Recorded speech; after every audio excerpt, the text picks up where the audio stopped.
Hi mga kapangit! Welcome back to my YouTube channel. This is Joe Padam Sinubok Pangit. So mga kapangit, for this video, walang gumagawa ng bahay mga kapangit ngayong araw na to. Hindi pala.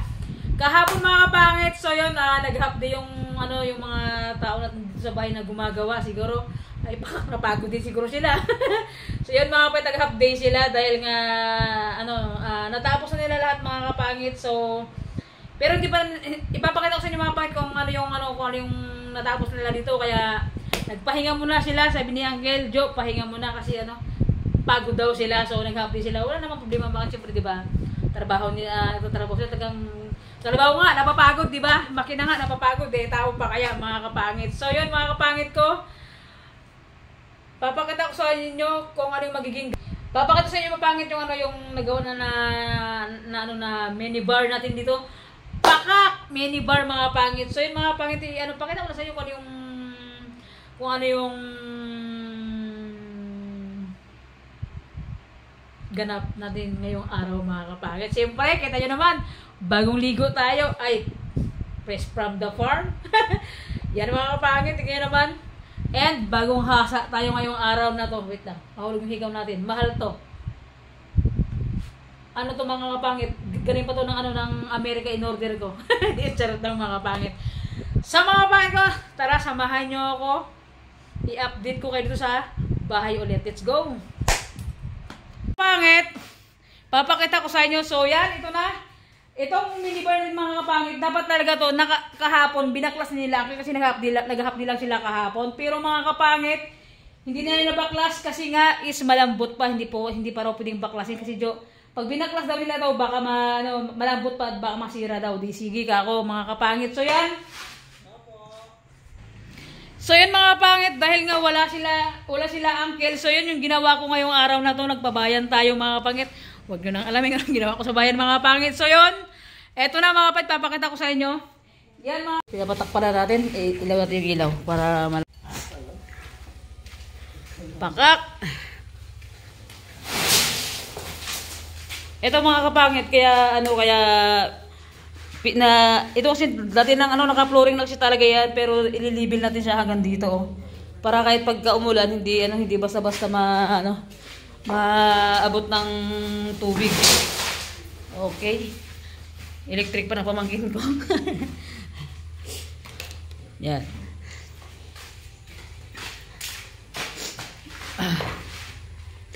Pakak.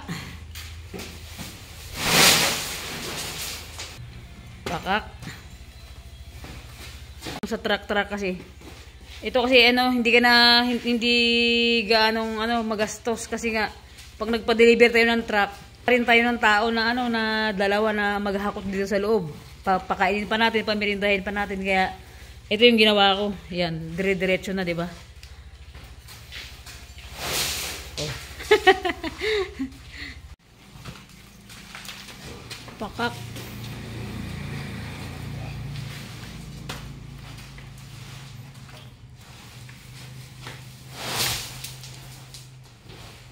Pangit, na siya, dati na siyang naka-flooring mga pangit, kasi naka-flooring na to dati. So ang ginawa ko, pinatambakan ko siya mga kapangit, kasi itong kusina natin is tinaas natin, di ba? Kaya eto, pinatambakan ko siya ulit. I-front natin yung kahit lang, ilaw natin para naman maliwanag. Ilaw natin. So yan. Yan mga kapangit. Yan na yung as in, katatapos lang nila tambakan to ngayon. As in, katatapos lang nilang tambakan. So, yan mga kapangit, tatambakan na nila. And, bukas mga kapangit, ipo-flooring nila mga kapangit. So, nagpahako tayo ng graba dito. Nagpahako tayo ng buhangin ulit mga kapangit. Ayan, oh. Buhangin pang flooring natin dito mga kapangit. Para naman mag-match dun sa kwarto natin. Kasi yung isang kwarto natin, mataas. Ito hindi. Kaya, ang mga kapangit, pinataas ko na lang sa para mag-match naman. Kapangit naman pag hindi magano, diba? Hindi mag-match ko. Yan. Yung mga bakal-bakal na binili natin ngayon. Mga kapangit, yun yung gagawin nila Uncle bukas. Kung pupunta sila. Kasi ang sabi niya sa akin, babaklasin daw nila to. Kasi babaklasin nila bukas to kung matigas na. Ipipinis nila mga kapangit. So mga kapangit, siguro bukas talaga. As in, matatapos na to nila uncle kasi bukas babaklasin nila to. Friday bukas mga kapangit ko. So mga kapangit, kunting kimbot na lang talaga and matatapos na tong itong mini house pakak. Mini house natin mga kapangit. And siyempre mga kapangit ko sobrang nakakatuwa lang mga kapangit kasi sa totoo lang matatapos na. Ang sabi kasi ng girlfriend ko, papalagyan niya daw ng kisame mga kapangit. And siyempre, unang-una sa lahat, sobrang nagpapasalamat ako kay God na yung blessing na dumating sa akin and sa bahay na to tinulungan ako ng girlfriend ko na magpaayos. Pero mga kapangit, may tulong din naman ako dito sa bahay na na pinagawa na to, na tinulungan ako ng jowa ko na sponsor niya sa akin. Kaya sobrang nagpapasalamat ako sa kanya and sa lahat ng walang sawa na always nandyan siyempre para sa atin mga kapangit, sa mga sulit na kapangit natin dyan. So yun mga kapangit, tignan nyo, papakita ko sa inyo, kumbaga i-house tour ko muna kayo mga kapangit ng i-house tour ko kayo mula labas hanggang dito sa loob kasi talaga dati as in rough road talaga. So papakita ko sa inyo mga kapangit. Let's go! So yan siya mga kapangit, dati kita nyo naman as in rough road talaga and napakagaling ni Uncle mga kapangit. Itong kahoy na itong mga kapangit, kahoy ng poste yan, kahoy yan siya pero ginawa ni Uncle ng design ng kala mo buhos talaga pero siya mga kapangit, kahoy yan siya. Ang kahoy lang naman mga kapangit na poste dito, itong sentro talaga ng kwarto na to, yung 2 kwarto, kahoy talaga yan. Pero yung doon sa loob ng bahay sa kabila, yung kusina natin as in buhos na lahat yung poste natin dyan mga kapangit. So yan. Ito yung mga kapangit, yung output, yung natapos na talaga lahat-lahat kasi before pa lang nakita nyo talagang siya, di ba? Bako-bako. Yung hindi pa tapos talaga. I mean pala mga kapangit, hindi pa na finishing pero ngayon na finishing na siya. So yan mga kapangit, dati yung baha talaga as in pumasok lahat talaga sa loob. Pero ngayon try natin kung sakali pa magbaha na medyo mataas na yung bahay as in naangat na sa konti. So yan. Huwag yan, tignan yan, magulo. Nilabas natin yung mga natin kasi nga nakaraan dito nagpipinish sila kaya nilabas natin yan. So yung mga kapangit, pasok tayo. So yan, pag sa loob mga kapangit, ito na agad yung makikita mo, yung minibar. Basta pagbungad mo mga kapangit, minibar agad yung makikita mo. And ito yung pagpasok mo pa lang mga kapangit sa kwarto, ay pagpasok mo dito sa sala, pagpasok mo pa sa unang pintuan, ito agad pintuan mga kapangit. So yan, kwarto. Tapos pagbungad mo mga kapangit, ito bilang kwarto ulit. And yan na, yung ating minibar, yung banyo, yung lababo mga kapangit. And mga kapangit, yung dito banda, wag natin ipakita kasi ang daming mga kalat dyan mga kapangit, yung mga damit natin. So yan, yung mga gamit nila Uncle. So mga kapangit, tignan yung lababo natin. Yan. Bukas may kakabit nila Uncle yung ating stainless na binili kasi talagang malambot pa, hindi pa siya pwedeng baklasin talaga mga kapangit. And pagdating mo dito sa unahan, ito yung exit ng ng bahay natin. Ito yung magiging dirty kitchen natin mga kapangit sa kabila. So yan. Siyempre mga kapangit, ito yung CR natin. So yan. Dito tayo mga kapatid sa pinakadulo, tignan nyo naman, 'di ba? Napakalaki ng ng ating bahay talaga mga kapangit. So yan, likod. Lalaki pa 'to lalo mga kapangit pag nilagay natin dito sa kabila yung yung ating dirty kitchen natin, nilagay natin dito sa sa likod ng bahay kasi ang pangit pag nandoon sa loob sa likod ng bahay yung ating kusina mga kapangit. So yan. Mga kapangit ko, in-update ko lang yung mga kapangit. So itong bukas, ipo-flooring na yan bukas mga kapangit, itong kabilang kwarto natin. Nakabili natin ng mga bakal sa semento mga kapangit kasi galing tayo ng bayan kanina. At mga kapangit ko, so yun sa lahat ng viewers natin, grabe mga kapangit, dati asin talagang parang pinapangarap ko lang to and akala ko talaga medyo matagal-tagal pa nating mapagawa yung bahay, matagal pa nating mapa-flooringan, mapinisingan. Siyempre dahil nga kulang tayo mga kapangit sa budget natin, pero siyempre mga kapangit ko, sa girlfriend ko maraming salamat talaga. Pero mga kapangit bago ako tinulungan ng girlfriend ko mga kapangit dito sa bahay, talagang ilang beses ko siyang tinanggihan sa pagpagawa dito, pero siyempre sobrang nagpapasalamat ako sa kanya na na tinulungan niya ako sa pagpa-finishing dito sa sa loob ng bahay, mga kapangit ko. Sobrang nagpapasalamat ako na nandyan siya, na always lagi ako iniintindi sa mga hindi namin pagkaintindihan.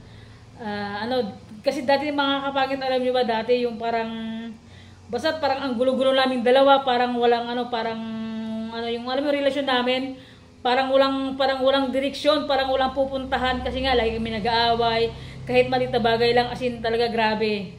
Tapos sabi ko dapat lagi lang tayong kalmado lagi ako sa kanya, kasi parang tingin ko parang walang pupuntahan tong relasyon natin, pero habang tumatagal mga kapangit, medyo umi-street na, di ba?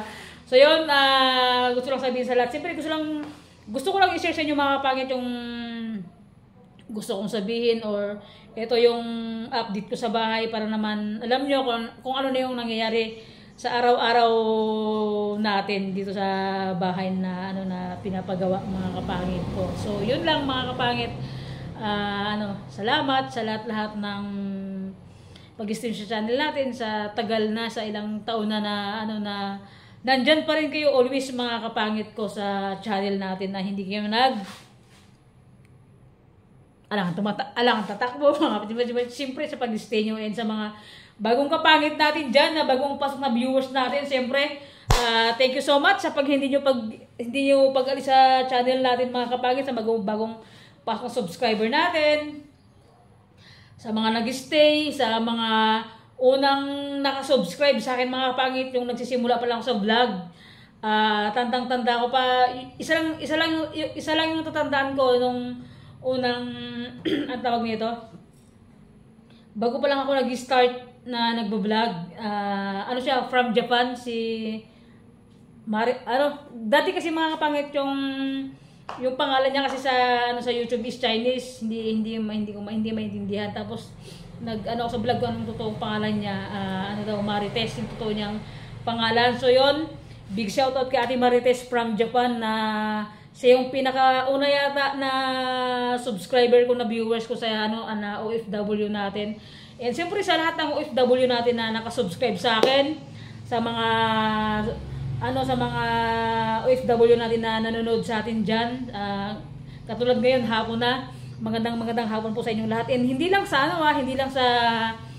sa mga OFW natin, sa lahat ng viewers natin mga kapangit, sa labas ng bansa o dito ba sa Pilipinas, big shout out sa inyo mga kapangit. Sa mga OFW natin ngayon dyan sa Israel na nagagirahan, ingat po kayo lagi dyan, mag-pray lang tayo kay God na sana tumigil na yung gira sa mga OFW natin doon. Pray lang tayo kay God mga kapangit. Alam naman natin mga kapangit, yung OFW natin doon is talagang hindi maganda yung kalagayan. So pray lang tayo mga kapangit para sa mga OFW natin na nasasakupan ng girahan nila doon. So yun mga kapangit ko, God bless always mga kapangit. Sana hanggang sa maabot ko yung mga pangarap ko, na always na nandyan kayo. Maraming salamat mga kapangit. And siyempre unang-una kay God, thank you so much sa araw-araw na okay tayo, wala tayong nararamdaman. And pangalawa sa girlfriend ko, and sa buhay sa family ko, and sa lahat ng viewers siyempre mga kapangit ko, thank you so much mga kapangit. And habang tumatakbo yung araw, yung buwan mga kapangit, tumatakbo rin subscriber natin, pero kahit hindi ganun karamihan, at least kahit pa paano umuusad pa rin mga kapangit yung ating subscriber. Siyempre thank you so much sa inyong lahat, sa walang sawa sa walang sawang pagsubaybay nyo sa bawat vlog na ina-upload ko. So yun lang mga kapangit, God bless always po. Magandang hapon po sa inyong lahat, sa mga OFW natin dyan, umaga man sa inyo o gabi, wala tayong mukbang. Diba? Magpahinga tayo mag-mukbang mga kapangit. So yun mga kapangit ko, dito na natatapos yung vlog natin. Kung bago ko pa lang sa aking YouTube channel, don't forget to subscribe! Bye-bye mga kapangit! Big shout out sa inyong lahat. Bye-bye! God bless always!